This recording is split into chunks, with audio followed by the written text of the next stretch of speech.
لازم لك المرة باطنها بطن وراقعها تواثي ناشفة بحيث قاطع نفسها وتجر الهواء من طويريج. بويا على اليمن يا رنقو يا ميتاب، بويا على اليمن. مقصرة بواجباتها؟ لا. مقصرة وياك؟ لا. جهالك وسخين؟ لا. قايمة بواجباتها؟ نعم. ليش بويا باطن المرة بطن؟ كاتلها كتل. اسمعوا العقول وين وصلنا اخوان، اسمعوا الخرافات. الأحبة جميعا، السلام عليكم ورحمة الله وبركاته. عم مرة عندها جهال والمرة ما متقصده، اي لولا مرة مرتين خلت عليك البلبولة مال القوري.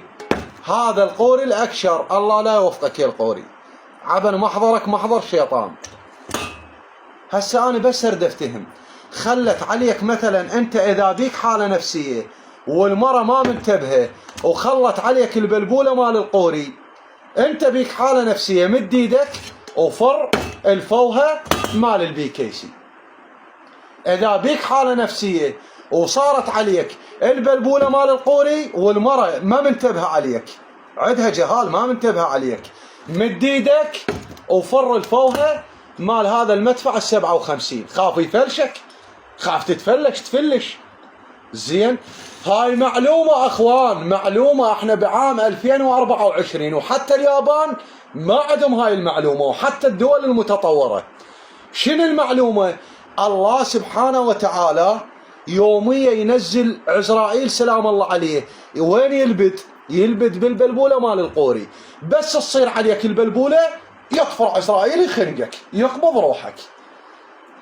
بويه، ترى الله سبحانه وتعالى فضلنا على جميع المخلوقات، مو لأن علباك غليظ، مو لأن صماخك ها كبرة، لا، فضلنا على جميع المخلوقات وحتى على الملائكة بالعقل، بجوهرة العقل. بابا احنا بعام 2024، هاي خرافات. ولك انت من ورا بلبولة مال قوري، لازم المرة باطنها بطن راقعها تواثي على اليمن قاطع نفسها. زين، بعد يومين 3 ان شاء الله ويحضركم الرحمن بجاه محمد وآل محمد، لما تاخذ مشي لأهل المرأة والسيد يفتح الحديث بآية قرآنية وسولفة الجاويد.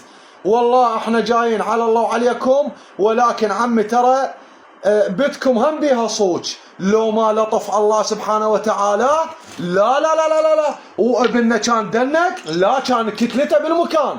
لو ما يدنك كان جت البلبولة بالقصة، لو خنقته خنق. بابا عيب وزحمة وفشلة يا اخوان، شنو من عقول هاي؟ وتعال والله نريد نغير نريد نغير من وضع البلد، من وإلى، من الأسوأ إلى الأحسن. دخل نغير بعقولنا. بلبولة تتحكم بعقلك يا بليش، خاف تخرطك من فوق لجوه.